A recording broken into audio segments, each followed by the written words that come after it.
Welcome back. Episode. Anybody know? Does anybody know what episode we're 86. Yes. I was just about to say that. Matt gets the 1 day pass. Look, I had a Red Bull before I walked in here. Y'all better get ready. That's all I'm going to say. 1 day pass out of rehab for getting that right. So very, very well done. I'm on work release right now. Well, yeah, and this is work. Yeah, this is definitely work. So we're going at it hardcore.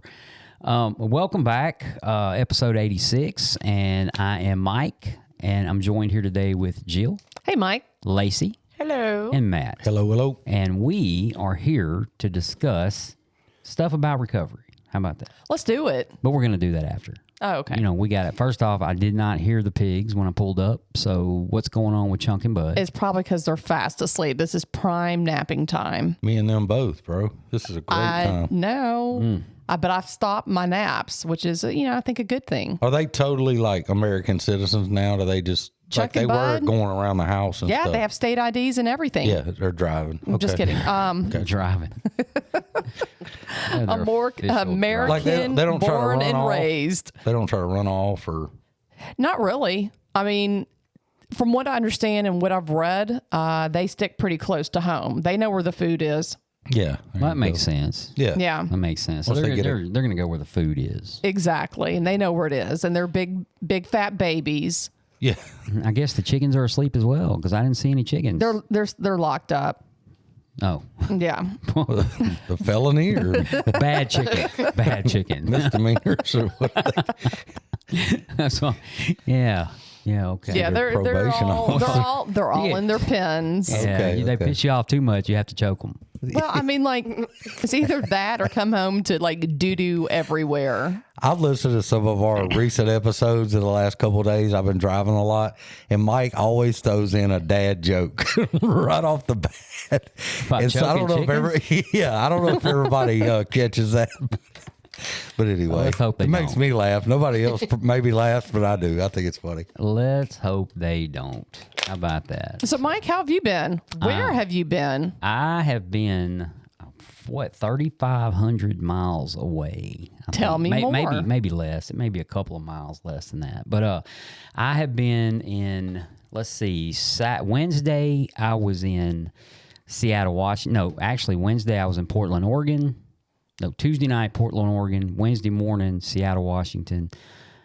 Thursday morning, Fairbanks, Alaska.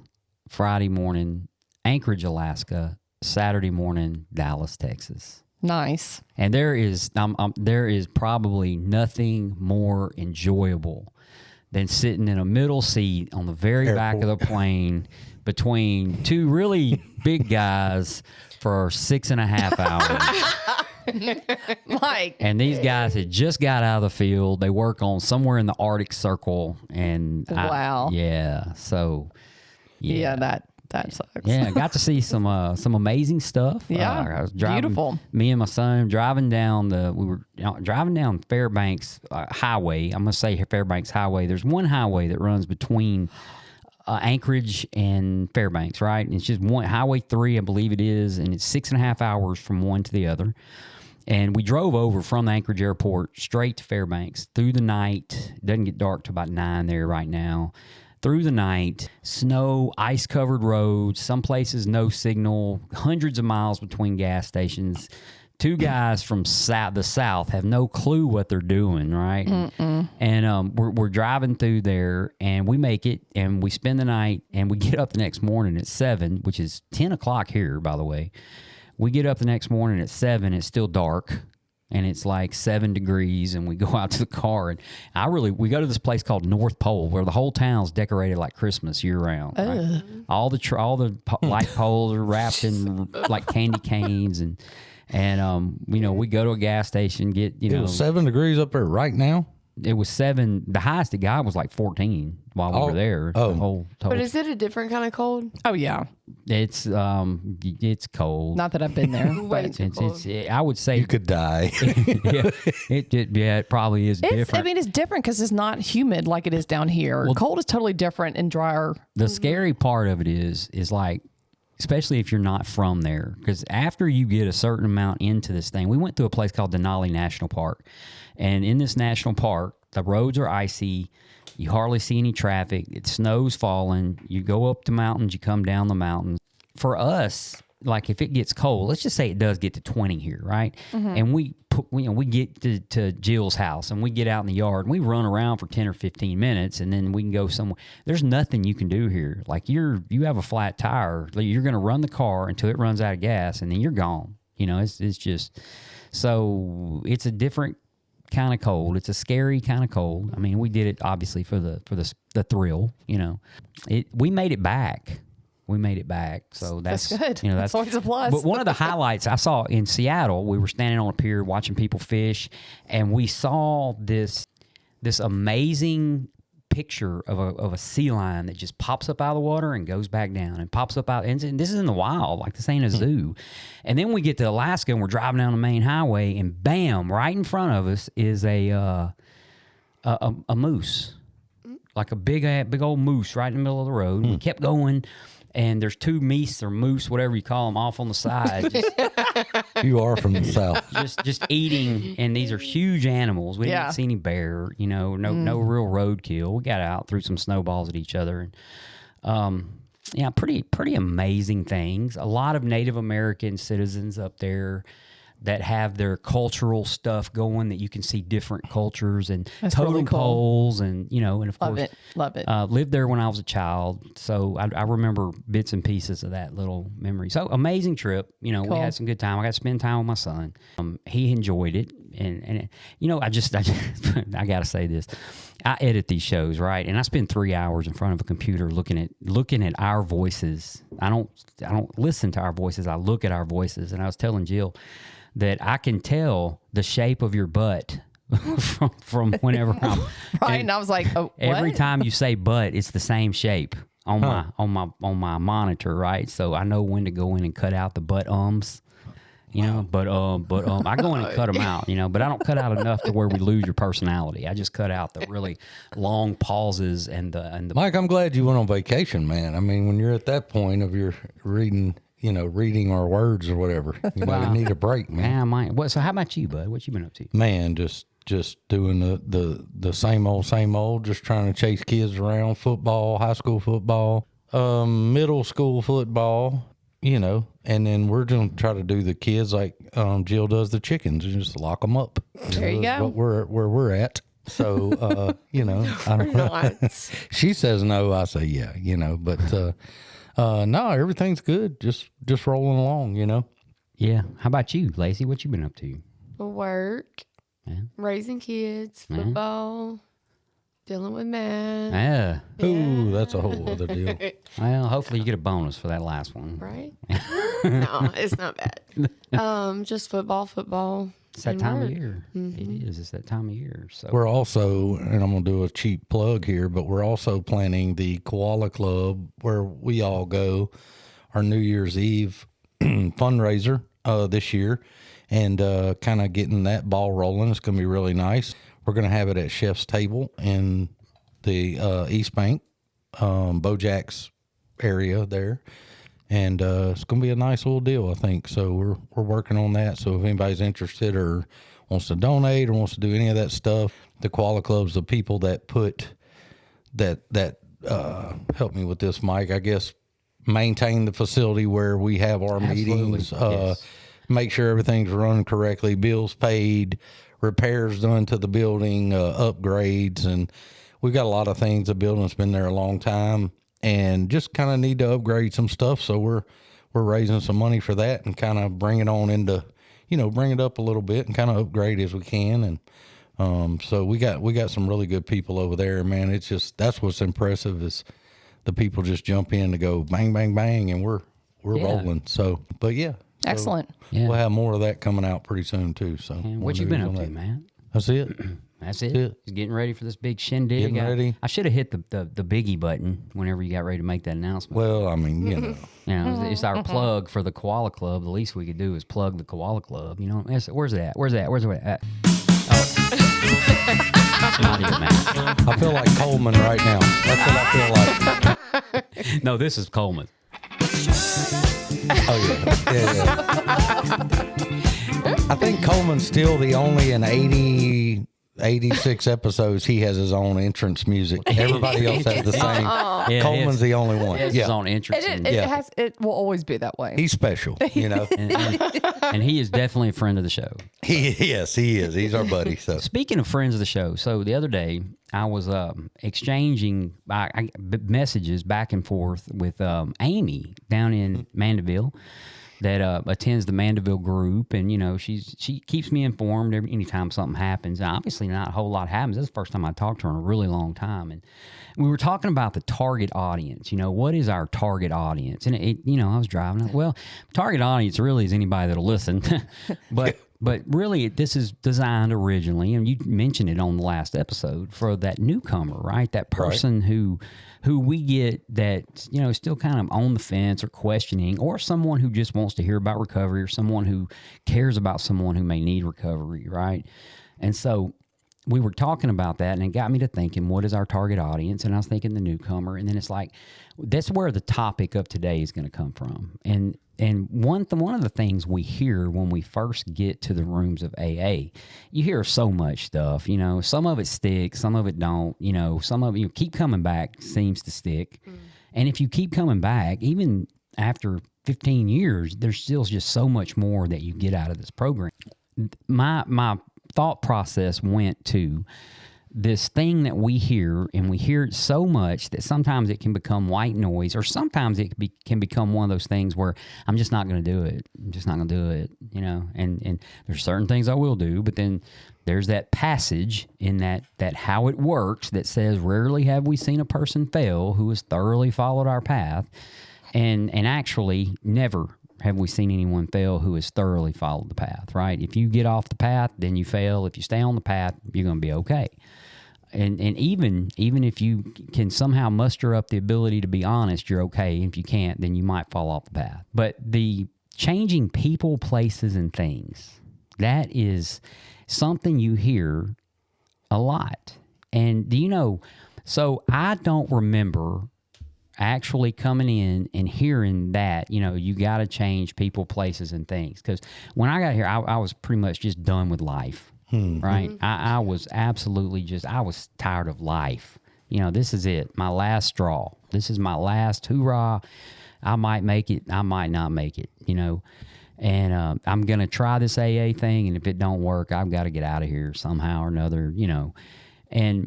But I purposely started changing my people, places, and things. I did. And I don't know if it was because someone told me to or not. And I'm going to give an example, and I want everybody to just talk about it. Yeah, it's kind of like when you mess up shark attack and you say shark attack. Whole different deal. It's two totally different attacks. Both messy, though. Both messy. Well, one happens in the car, one happens in the ocean. Yes. Or the sea or the lake. But anyway, I had a buddy of mine, and he doesn't drink, by the way. I don't think I've ever seen the guy pick up a beer. And me and him had grown up together. We had worked together. He'd worked for me, worked with me, side by side, long-term friends. Whenever I was drinking, he would come pick me up and drive me around, and we would go wherever for days. I mean, usually we'd end up at a casino on Sundays, because back then you really couldn't find liquor here. And we would go and we would do all these things, and we had a really good friendship. And I realized after I got sober, if I'm going to change, I've got to change that friendship. I've got to avoid that, because I might end up in my old habits. It has nothing to do with him. Yeah. It was just those patterns that I was in. And who knows, I might be sober for a year, and he'd come pick me up, and I'll be like, man, this is triggered. What could make this, this good time with my buddy better, right? Let's go to the boat. Let's go see what they're serving at the bar. And that's just one thing, but then also after a while, maybe 2 or 3 months, my kids started coming back into my life. And as my kids came back into my life, I actually wanted to spend more time with them. And so spending time with other people that were prior to that, and the drinking game was all, that was all kind of secondary. It's really just, I need to go to recovery. I need to spend time with my kids. I need to spend time in prayer. I need to spend time with my sponsor, right?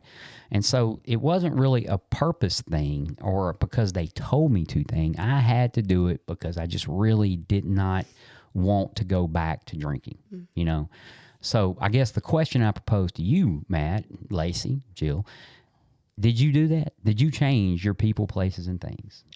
Man, I changed the whole state. Like I moved from one state to another state. I mean, it was no question. You know, and I've told this before. I went to treatment. It was the only time I've been to treatment. Knock on wood. Thank you, God, for that. But I went for 30 days and I ended up staying an extra 60 days in an extra program they had. And in that 60-day period is where I really started thinking about where am I going when I walk out these doors? And it terrified me to go back to where I was at in that same environment, that same town, because it's just even driving by some of those places and seeing them and it's old patterns of like driving into somewhere or whatever it might be. And as far as the places, yeah. And so somewhere in there, I made the decision to move back to Louisiana where I was born and raised. And that was great because I didn't really know people like I did back then. Changing people, that was the second part of that. And it was nothing against the people I was around. It's like your friend.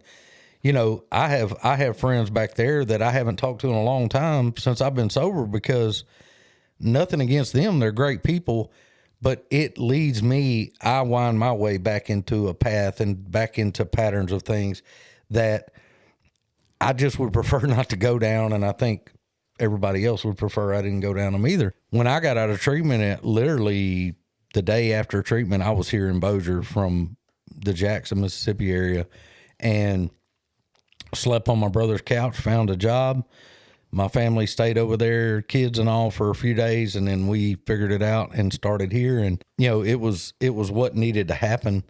And it was kind of that shock of everything starting over from sobriety to everything in my life. So it was hard on one hand, but it was really, looking back, it was exactly what needed to happen. And I'm thankful that I had a counselor that we kind of worked through that. And like, I just, and this is, again, nothing on people there.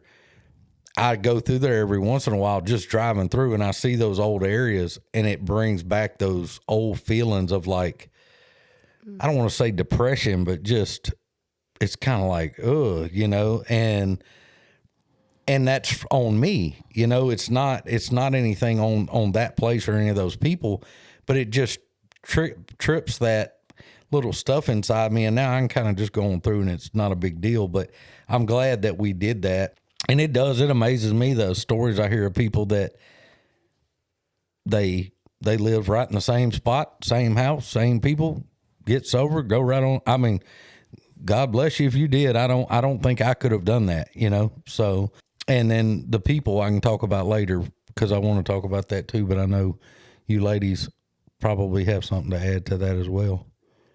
Yeah, so for me, I went to rehab 5 times. So the first 4, I came right back to Shreveport. Yeah. Because I thought that didn't apply to me. Like, I was an exception, I guess. Yeah. You know?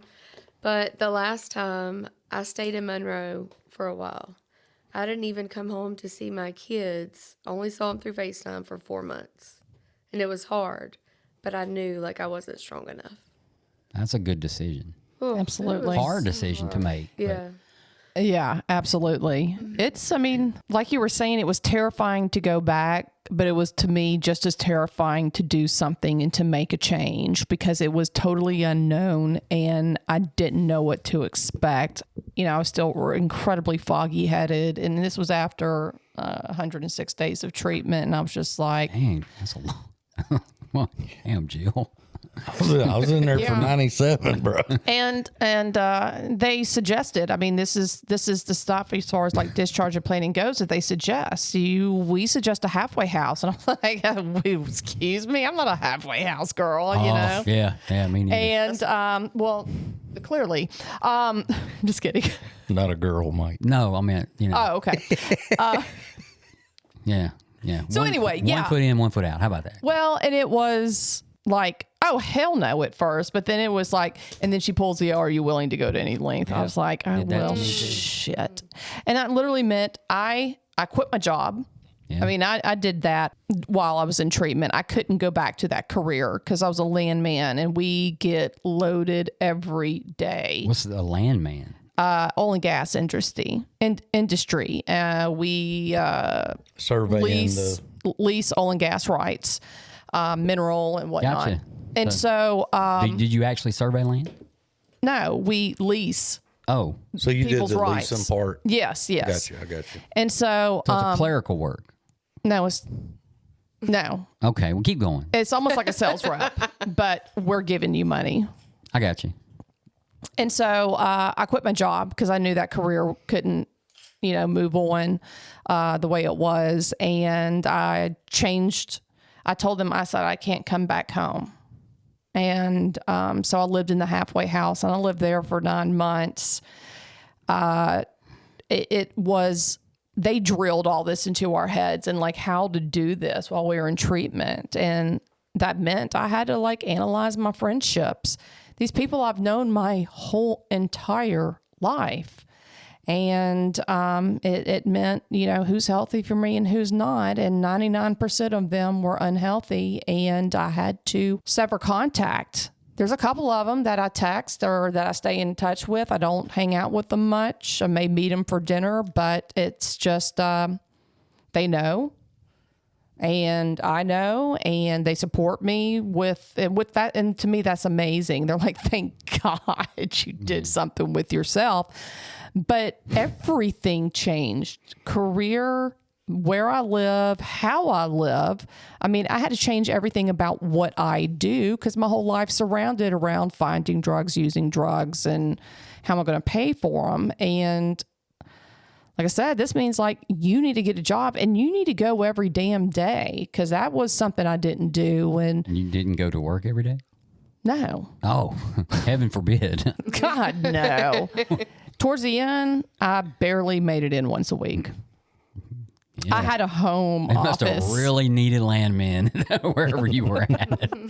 I think I had some really good enablers at work Yeah, some that careers are may notorious. or may not have been alcoholics as well. You know that, Matt. Some careers are notorious for substance abuse, or Yeah. not Oh, yeah. necessarily addiction, but substance abuse in that career. Yeah, I had people protected me because I should have been gone a long time, before then. Yeah. And even in the industry I'm in, there was a certain level of person. I don't want to use that word.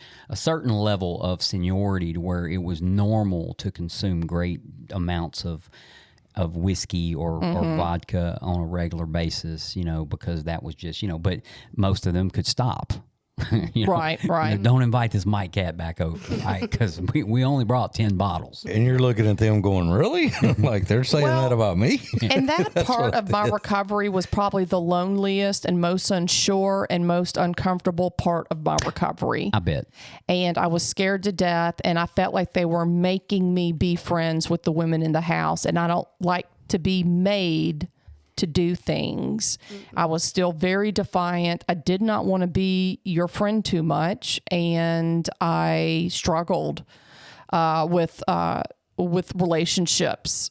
And I mean, it grew over time. I have great relationships and friends and stuff like that, but it was just me not wanting to be a part of because I wasn't sold on any of these suggestions, and because I didn't understand like why at that point. Like I didn't understand it. And now I totally get it. To me, there was, I went to treatment a couple of times before, but I never was on board with it from day one till the end of it. So of course I went right back to what I was doing because, well, first of all, I didn't have a problem. I can quit whatever I want to.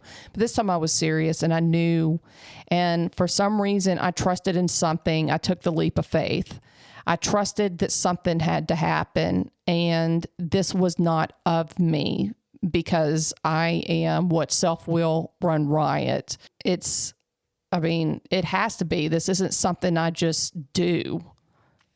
that's not of me by any means to follow along and do what people tell me.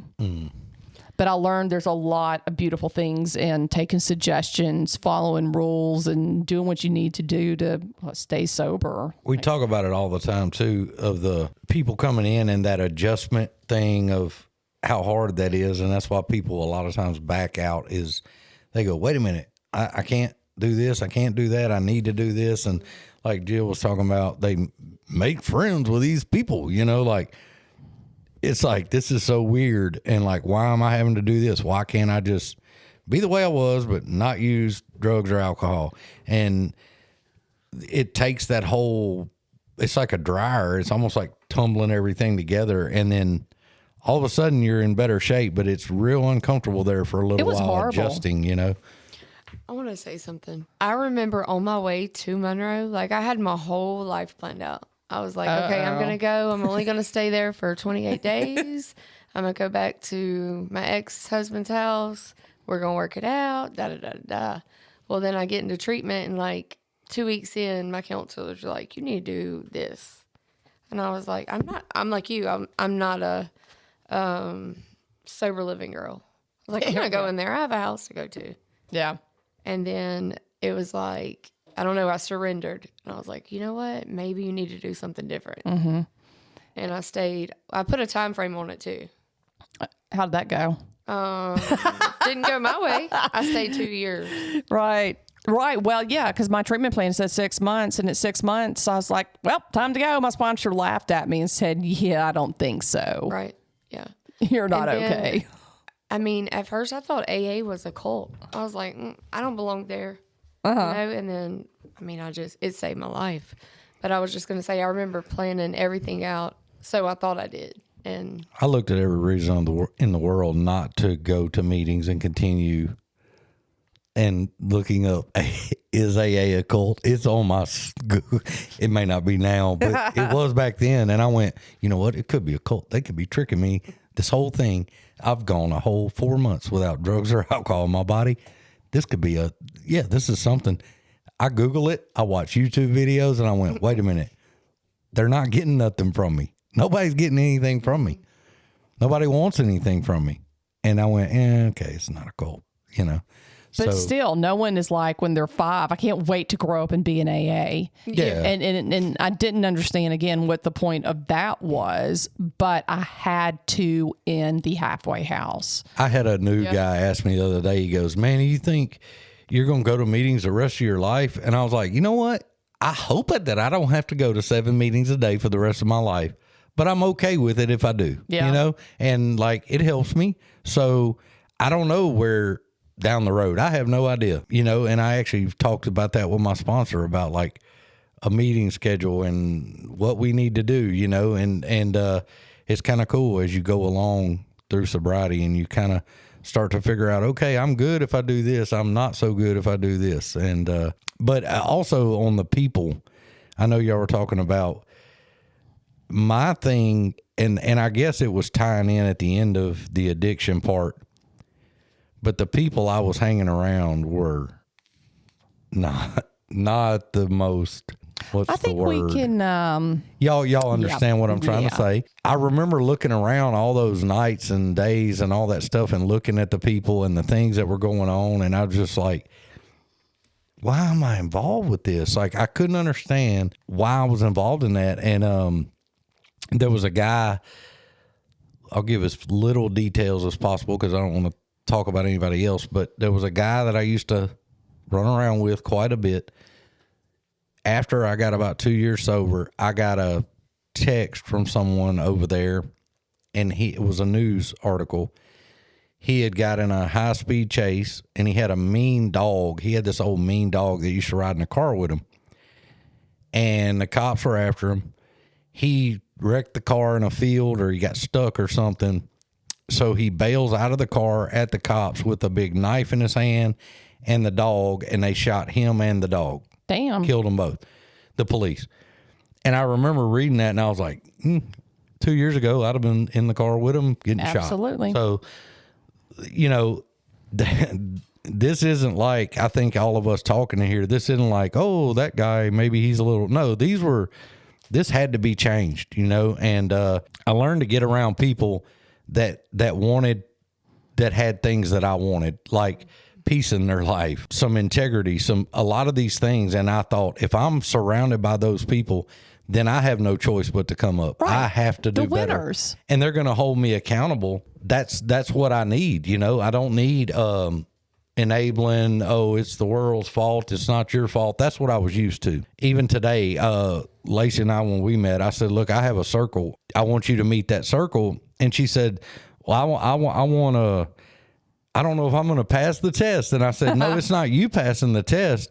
It's me passing the test, because I want you to see the people that are around me. So when I have hard times and I have things going on, these are the people I go to. So before you make a decision on me, you need to meet the people that I lean on. Absolutely. And so I'm very proud of that today, of the people around me. I have a lot of work still to do, but that's one thing I've done in recovery is watch people. You and Mike are included in that. Watch people that are doing well, successful with it, and what are they doing? And I need to do those things. You know? Yeah. So, You know, you remind me of a story. My son, and everybody knows my son is in recovery. Yeah. And so he has a friend who, I mean, they haven't really been close in many years, probably 10 years or 7 years. And he has a friend, and whenever these two are together, they are nothing but trouble.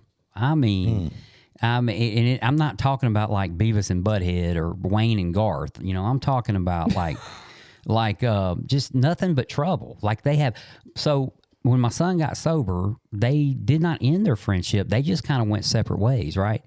And both of them have thrived in their other environments. You know, my son's done really great in his environment.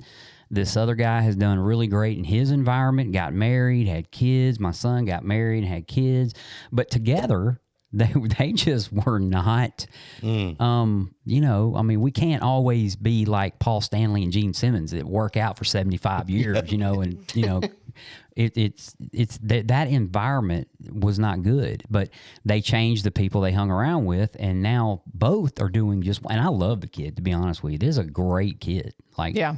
Now I'm not talking about my son; he's a great kid too. But this other cat was a really good guy. I mean, but boy, when they got together, they could screw some stuff up. Yeah. You know, so I get it 100%. Yeah. You know? And I think what's important to also realize is that this is something that you don't stop. I haven't changed any of it. Everything that I changed, I've kept.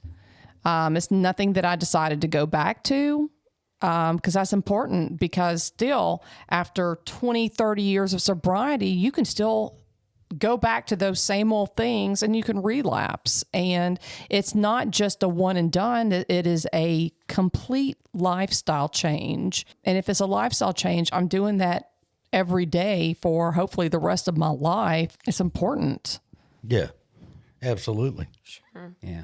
I was just going to say, like you were saying, even my own sister, like we could not be around each other at all. We were too toxic. There's just sometimes people bring out the worst in you. Well, and they say change people, places, and things. And when they say people, I mean, like, this can be your family. These can be the people you love the most. Yeah. And, you know, some of us have families that we used with.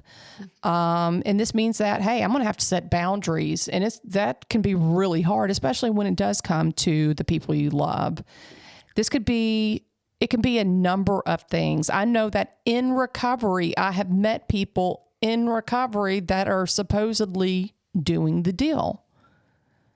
And I have met a lot of unhealthy people that are in recovery that I've had to set boundaries with, that I've had to step back from, because you're not going in the same direction I'm going in. You know, you're not trying to heal and you're not trying to get better, and I can't be around this because it affects my emotional health. So this is a funny, but I'm gonna not give away any tips. This was in any clues, but this is kind of what you're talking about. You know, we're in there with folks and they're on different paths, you know, in recovery, and I haven't seen this person in years, but 3 or 4 years ago, a group of people in the program go out to eat, a group of guys. And this guy that I see all the time in the rooms and stuff, he's like, hey, can I go with y'all? I'm like, sure, man. Older guy, bunch of years of sobriety. And we go eat at the restaurant. Nice guy. I've never sat down with him other than seeing him in the rooms. And we're walking out, and I got 2 sponsees, and they both have like 6 months of sobriety or something. And I'm not very much further past that myself. And the guy, I'm like, well, we're heading home. You know, everybody's going home to their families or whatever. And this guy just blurts out, and he goes, I'm heading downtown to pick up prostitutes. And I went, oh, okay. Just out of the blue. And and then he launched into this discussion about that. And we're all 3 standing there, and we're like, I think I'm going to skip that tonight. You know? I guess the only question I have. Yeah, I knew Mike was going to wake up when I told this story. Where at downtown? Yeah, well, I can drop a pin. You're clearly not a local. I'm just kidding. Been around here forever. I've never seen where this guy's and I mean, this doing his guy hunting. actually, and this has been years ago. I haven't seen the guy since then, to be honest with you. He probably got married. He may have found the love of his life. But I just remember being early in sobriety and being like, That's weird. I'm not judging, but that's weird. And like, why would you come out with like, total together, me and my 2 sponsees may have had 2 years of sobriety or something, and this guy had a lot, like over a decade. And I mean, he had a whole deal going with that. And he's like, oh, that's what I do. And I mean, he was excited, and I was like, you go do you, boo, and we're gonna go home. So that's what we did. But wow. Yeah, it helps to pay attention sometimes, and I'm not judging the dude, man. Rock and roll. Yeah. But that's just not the path I want to go down, and for sure. both my sponsees were like, when he left, they were like, did he say? I'm like, yes, he did. Y'all go home. So, you know. That kind of makes me want to think of like places as well. There were a lot of places I went that I enjoy, and I still enjoy. Concerts is one of them. I've done a couple of festivals in recovery, and it does say in the big book about being spiritually fit and being able to be places if you are. Yeah. And I mean, of course, that's something that I always take into consideration. If I do go somewhere, it's always something I pass by my sponsor. But when I do go to concerts, I'm too old to do festivals. I can't do that shit anymore. Like Lollapalooza? Yeah, I would go to like 3-day Burning festivals. Man. Wow. Yeah. What's that other one? Burning Man. Well, they have that. I went to Wakarusa. Ozfest. Yeah, there's all kinds of stuff. Yeah. But anyway. 90-year-old men up on stage rocking it. Yeah. In leather pants, never quit. But now it's like, oh, I have a bunch of friends that like concerts as well. And so we get together. We get a group of us of sober women or whomever, and we go to these concerts and do these things. And it's nice to have that support system. There's a lot of places I don't go. I don't need to be there. There's gas stations I don't go to because that gas station sells shit I don't need. Yeah. I mean, like I don't go down the liquor aisle in the grocery store because I don't need liquor. And isn't it, I don't know if y'all do this and y'all are further along than Lacy and I are recovery wise, but like I have times where I can be around that stuff and I don't give it a second thought. And I think it's a spiritually fit thing. And there's times, and when I start to get irritated with it, that's when I know I'm not. Or I'm at a used to go to the fights a lot here. Not that I've had it at the fights, but I had it at a wedding one time. Yeah. Everybody's drinking. I'm the only person there not drinking. Open bar, it's a throw down. And I had about an hour, and I went, thank God for my sponsor. He always used to say, just get up and leave. Yeah. Irish exit, man. You don't And have to say that's nothing. nice. And I did. I walked out. It was in New Orleans. Walked out, caught a cab, went to the hotel. I was back in my room at 10. And for 2 hours, nobody even noticed I was gone. Then at midnight, they're all like, eh, and I'm like, yeah, I'm done. Well, there's places you can control and places and things that happen that you can't. I love to have to, I have to have my car because I don't know when I'm going to be triggered. I don't know. And it's not like triggered as in, oh my God, I want to drink. I want to use. It's triggered as a negative emotion. Yeah. And I was like, I can't sit in this. I don't need to be thinking about this. I don't need the trigger. I need to leave. I had one time, it was the weirdest thing when I first got sober. I went and played poker, and a guy had a drink. He was getting a drink on the other end of the poker table. And I don't know what he got, but I could smell that whiskey in that glass all the way across. And I was like, God, that smells so good. And I was like, you idiot. Like, and I was like, I don't need to be around this right now, you know? And I left. Also, the same game, a guy sits down beside me, clean shaven, and I'm like, he's giving off the police vibes. You know what I mean? But he's in regular clothes. And he sits down by me, and he takes out this little emblem or coin or something, and he sets it down, and it has a state police deal on it. And I'm like, hey, what do? You know, just making conversation. And he goes, I'm a narcotics investigator. And I was like, Yeah. I did that too. I was also one. Me I too. did not That's get crazy. a coin, and I didn't even know. I was like, "You make money doing this?" Like, hey, we need to talk. You know, I didn't even know that was a job. So anyway, but yeah, it's crazy. I can be around. I've been in the French Quarter for Mardi Gras. Walked all day around. Everybody having a good time. Didn't bother me a bit. Yeah. Didn't bother me a bit. Enjoyed it. Went and saw some stuff I wanted to see. But then I can go sit at a restaurant sometimes and watch a guy sitting up there having a drink at a bar, and that will bother me a little bit. And I'll just go, So I don't, it's no rhyme or just reason. Being honest with yourself. Yeah. That has a lot to do with it, yeah. And, you know, if I'm in a certain mood, I'm not probably going to leave the house. I waited about 2 years after I got into recovery before I really did anything.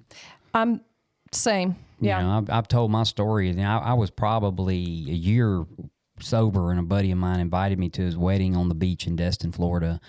And I tossed it around, and it was even a topic at a meeting one day, you know, should I go to this wedding? And truth is, if I had to ask the question, I knew the answer. Right. But, you know, and everybody kept saying the same thing we're saying, you know, the big book says you can go wherever you want to go as long as you're spiritually fit, you know. And my sponsor said, well, you probably need to pray about it. And, you know, long story short, I didn't need to go. I had no business there. I'd never been to Destin sober. And then on top of that, they had an open bar, you know, all of these things I didn't need. And just by chance, I got transferred and schedule changed before I ever had a chance to go, and I never went. You know, I could watch it on live stream or whatever back then. And so, you know, I can go anywhere I wanted to go, but at that point, I didn't need to, you know. And ultimately, a year later, I would end up back in Destin, sober and okay, you know, but it just wasn't my time. Right. You know, so I think I was talking to some people about this the other day, and I think what is the coolest thing nowadays, and you go on social media and people have different, they call it alcohol free, and they call it all these things now. There's all these different new stuff that people label as not drinking or not using or whatever it might be. And I think that's great, but I do think it's not as bad now being at events and things where you don't drink, because there's so many people are open about it. And so it's not like it was when I was in school in my 20s. You go into a place and they go, and you go, I don't drink. And it's like, what's wrong with you? You know?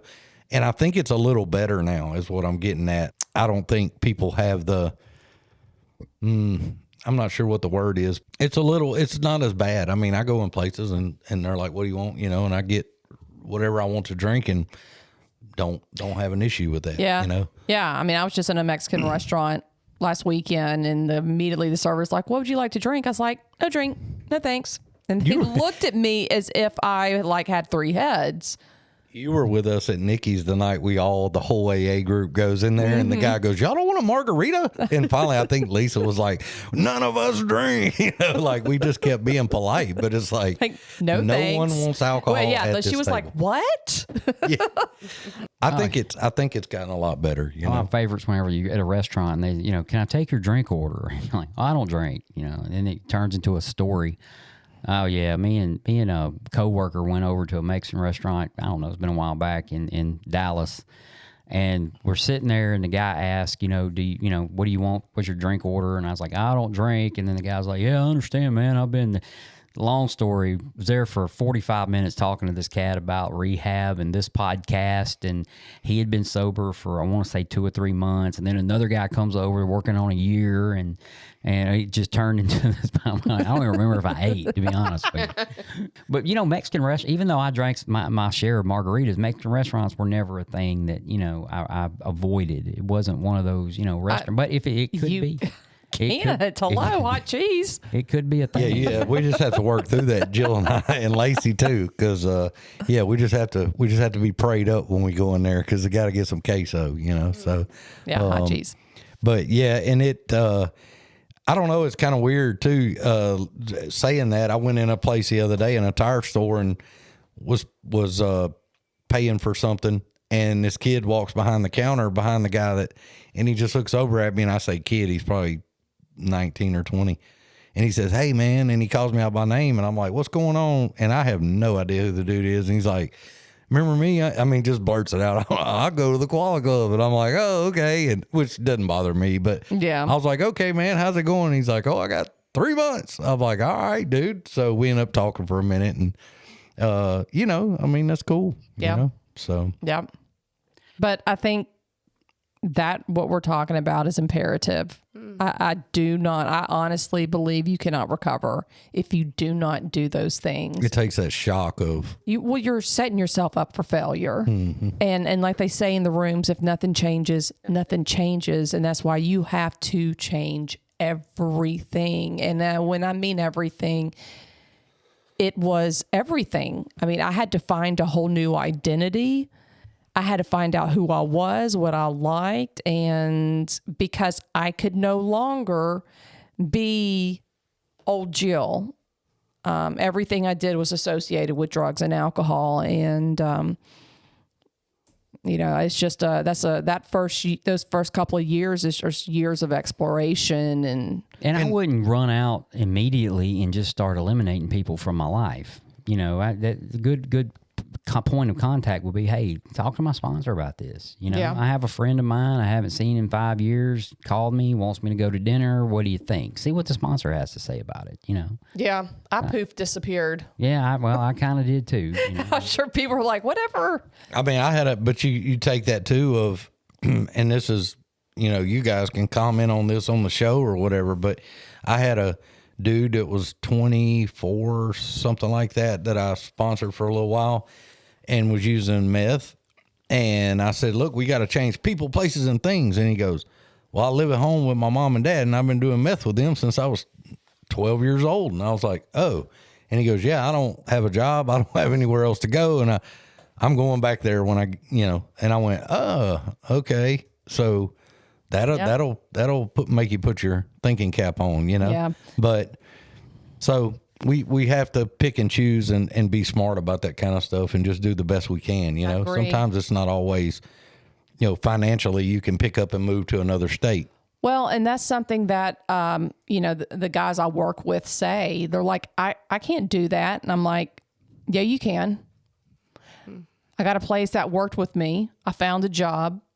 I was on Medicaid. I was on food stamps. I made $8 an hour and I made it work. Yeah. It sucked. It was uncomfortable. I felt really weird and exposed, and just, it was not the funnest point in my life, but I did it and I had perseverance and it paid off. And I think just not, instead of the attitude of looking for reasons for it not to work, we all look for reasons that it would work and go, yeah, this is awkward, but maybe it's something there that I'm working toward, you know? It's fear. Sure. Yes. That's scary. Change is scary. Stop it. Oh, jinx. So I'm gonna, you know, Matt, I'm just listening to everybody talk. We all went to treatment, right? Sure. And we hear in meetings a lot of times, you know, all you got to do is show up at AA and do the deal. And for some people, that may be a good thing, right? And for me, it just wasn't. I needed that time away, and I needed to be in an environment. Now, every time I have went to treatment, yes, they told me to leave and go to a treatment. I mean, leave and go to AA. And the last time I actually did, right? But Matt recently came into contact with someone who is they work at the treatment center. Yes. So my cousin Kim works at a treatment center. And so this is Wichita County Medical Center, and they offer hope. And the title of this is Wichita Offers Hope, and it's on 638 California in Camden, Arkansas, which is, a little south of Little Rock. And the phone number there for anyone listening that may need treatment is, especially in that area or in this area that wants to get away from here, change some people, places, and things, 1-800-232-1289, or you can get them at 870-836-1289. The first step toward recovery is treatment. Admission to Wichita County Medical Center is a simple process, and a counselor is available 24 hours a day for assistance and to answer any questions. Completely confidential, Matt. They're licensed by the state of Arkansas and hold memberships in both American and Arkansas hospital associations. Patients admitted to treatment should bring casual clothing and personal toiletry items. The program at Wichita County Medical Center helps patients develop motivation to maintain total abstinence from mood-altering chemicals and develop a personal support system that will promote lifelong health and productivity. Lifelong, right? That's awesome. Yeah, that's a good deal. Some of the stuff they offer, the services, intervention, medical detoxification, educational therapy, individual therapy, family therapy, group therapy, aftercare, employee assistance, partial hospitalization, psychological evaluation, and physical examination. So, we all went to treatment. We may have some listeners in southern Arkansas, the northern border of Louisiana that may want to look into this, but that is at Wichita Family Medical Center. And I hope I got that right. It's at Wichita County Medical Center. I apologize. Yeah, and they actually listened to the show. My cousin did, and she was like, "Hey," and played it for those folks over there, and they kind of contacted us and were wanting us to let folks know about them. And hey, we're all about any kind of way, helping people. I needed treatment. I think everybody in this room went through a treatment center of some kind. So they've been around since 1985. Mm-hmm. Yeah, they have 23 beds, and so is my little brother. But the treatment team has medical director as well as registered nurses, clinical psychologists, certified substance abuse counselors, licensed chemical dependency counselors, a social worker, a clinic nutritionalist, and activities assistant. I mean, they sound like a full-blown treatment center. Full-blown, wide open. So. Might be something somebody may want to look into. Mm-hmm. And if you have any questions, email the show. We'll talk confidentially about the data we have on the treatment center. Sure. So that may work. And while I got us here, I wanted to look up a couple of things. We have a couple of new countries that are listed. Okay. Yeah, man. Big time, right? We have Italy. So, shout out to the folks in Italy. Okay, and then New Zealand. Italy and New Zealand. Okay, so still no Antarctica. Still no Antarctica. Now, I probably didn't cross the line, but I actually think I did listen to a podcast at some point in there. We were on that highway. Russia. Yeah. I was awful close. Yeah. But we have Italy and New Zealand are our newest countries, which is pretty cool. Welcome. That's a really good deal.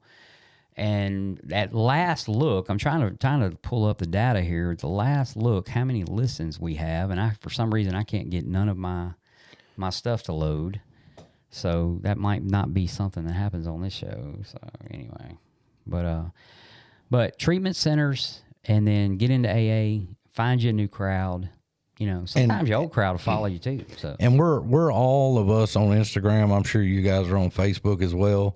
If you're the whole point of this thing, and I keep bringing that up because that's what it is. If you have treatment questions, if you have a loved one that maybe is struggling with this stuff, and you have questions, please reach out to any of us. We're easy to get a hold of.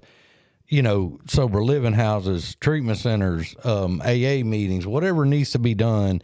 And we're well connected in that area as far as ways and options on things. And, we're more than glad to help. So feel free, call the show or however you do it, but just definitely reach out and we'll kind of steer you in the right direction as best we can. 152 followers.